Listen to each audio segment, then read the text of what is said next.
If anyone saves any other human being, if any person, whether Muslim or non-Muslim, saves any other human being, whether Muslim or non-Muslim, it is as though he has saved the whole of humanity. So if any human being gives up blood to any other human being and saves a life, whether Muslim gives to a Hindu or a Hindu gives to a Muslim, that person has saved the whole of humanity. The ayat further says, if anyone kills any other human being, unless it be for murder or for creating corruption in the land, it is as though he has killed the whole of humanity.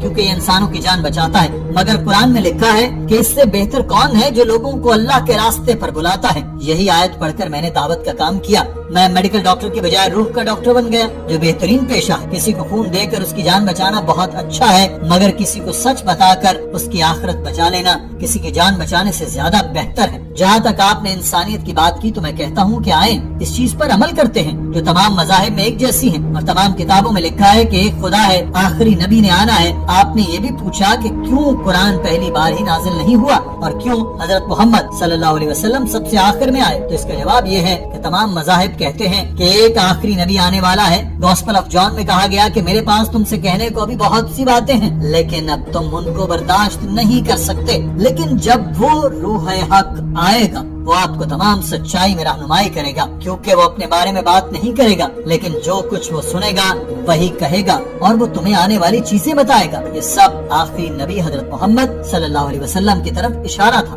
ہندو صحیفوں میں بھی آپ صلی اللہ علیہ وسلم کی آمد کی نوید سنائی گئی ہے۔ جب آپ صلی اللہ علیہ وسلم آ گئے تو قرآن پاک نازل ہوا اور آپ صلی اللہ علیہ وسلم نے سب کو رہتی دنیا تک دعوت اسلامی دے دی۔ اگر آپ صلی اللہ علیہ وسلم شروع میں ہی آ جاتے تو لوگ آپ کا پیغام نہ سمجھ پاتے۔ یہ ایسے ہی ہے جیسے کوئی براہ راست میڈیکل کالج میں نہیں جاتا بلکہ پہلی، دوسری، تیسری، پھر پرائمری اسکول، پھر ہائی اسکول اور پھر کالج میں جاتا ہے۔ اسی طرح اللہ تعالیٰ جانتا ہے کہ شروع میں انسان اسلام کا پیغام نہیں سمجھ پائیں گے، ان کو پہلے تیار کیا گیا۔ پھر 1400 سال پہلے جب اللہ تعالیٰ کو علم تھا کہ اب انسان آخری پیغام کے لیے تیار ہو چکے ہیں تو اس نے آخری نبی صلی اللہ علیہ وسلم کو بھیجا اور قرآن پاک نازل کیا۔ اس سے پہلے بھی جتنے کلام آئے اور جتنے بھی پیغمبر آئے انہوں نے توحید کا پیغام دیا۔ سورہ مائدہ میں اللہ تعالیٰ نے انسانوں کو مخاطب کرتے ہوئے کہا کہ میں نے اپنا دین مکمل کر دیا۔ اس پیغام کے بعد مذہب میں کوئی چیز شامل کی جا سکتی ہے نہ ہی نکالی جا سکتی ہے۔ اگر عیسائی کہتے ہیں کہ اولڈ ٹیسٹمنٹ اور نیو ٹیسٹمنٹ ہے تو قرآن پاک فائنل ٹیسٹمنٹ ہے، یہ اللہ تعالیٰ کا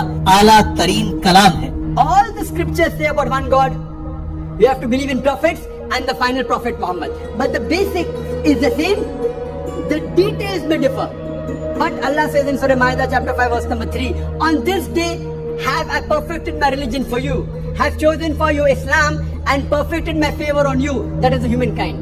After the Quran has been revealed, nothing new can be added, nothing can be subtracted. As I mentioned earlier, if there's something like the Old Testament and the New Testament, the glorious Quran is the last testament. Doctor صاحب نے اس شخص کو اور مجمع میں موجود ہر شخص سے مخاطب ہو کر کہا اور تمام مذاہب ایک ہی خدا کی بات کر رہے ہیں۔ اب یہ جب قرآن نازل ہو چکا تو اس سے پہلے کے تمام آسمانی صحیفے اور کتابیں منسوخ ہو گئیں اور یہ قرآن ہی تمام انسانوں کے لیے باقی رہ گیا۔ حضرت آدم سے لے کر قیامت کے دن تک یہ قرآن ہی انسانوں کے لیے ہدایت کا واحد ذریعہ رہ چکا ہے۔ اب تمام انسانوں کا فرض ہے کہ وہ خدا کے اس آخری پیغام کو قبول کریں اور آخری نبی صلی اللہ علیہ وسلم کی پیروی کریں، پھر ہی آپ اچھے ہندو اور اچھے عیسائی بن پائیں گے۔ اور میں پہلے بھی یہ بارہا کہہ چکا ہوں کہ ہم مسلمان عیسائیوں سے زیادہ عیسائی ہیں کیونکہ ہم ہر وہ چیز کرتے ہیں جس کا حضرت عیسیٰ نے حکم دیا ہے۔ مسلمان سور کا گوشت نہیں کھاتے، ختنہ کراتے ہیں، شراب نہیں پیتے، یہ سارے کام ہیں جن سے متعلق بائبل میں واضح ہدایات ہیں، مگر ان سب پر عمل مسلمان کرتے ہیں، عیسائی نہیں کرتے۔ اسی طرح سے ہندو مت کے ماننے والے ایک خدا کی پوجا نہیں کرتے بلکہ بتوں کی پوجا کرتے ہیں جس کی ویدا میں واضح ممانعت کی گئی ہے۔ اگر ہم تمام لوگ اپنے اپنے صحیفوں میں لکھی باتوں پر عمل کریں تو ہر شخص ہی مسلمان ہو سکتا ہے۔ ناظرین، آج کی ویڈیو کے بارے میں آپ کی رائے کیا ہے؟ کمنٹ سیکشن میں ضرور آگاہ کیجیے گا۔ اپنا خیال رکھیے۔ اللہ حافظ۔